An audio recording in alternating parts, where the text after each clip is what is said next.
Good morning, class. Today we are going to start the poem Govinda's Disciple. Here, Guru is Guru Gobind Singh and the disciple is Raghunath. Disciple foolishly brings expensive gifts to Govinda, thinking he will be pleased. Later, Govinda throws them into the river to make Raghunath understand that for a spiritual person, riches do not have any value. Also, a person who has come to seek spiritual knowledge should not be so fond of them. So, let us read the poem. Far below flowed the Ganga, quick and clear, above frowned the jutling bank. Hills dark with the woods and scattered with the torrents were gathered around.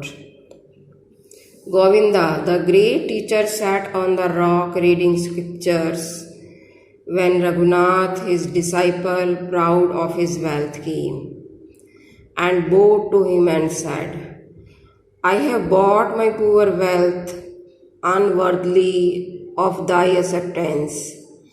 Thus saying, he displayed before the teacher a pair of gold bangles studded with costly gems and emeralds.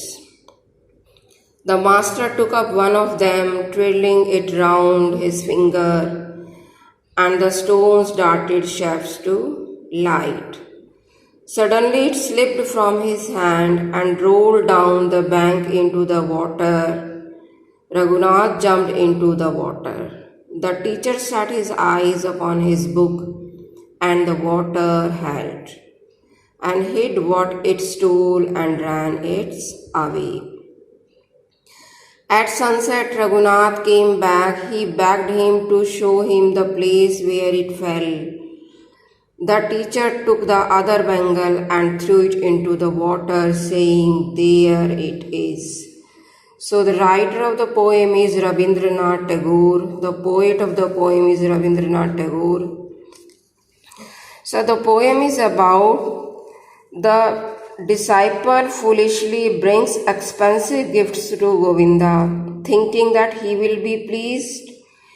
Later, Govinda throws them into the river to make Raghunath understand that for a spiritual person, riches do not have any value. Also, a person who has come to seek spiritual knowledge should not be so fond of them.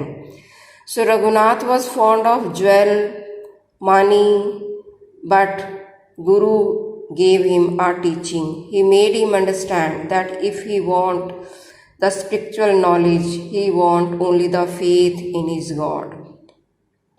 So, this message is taught in this poem by Guru Gobind Singh. So you will read the poem and underline the difficult word and write their meanings. Thank you.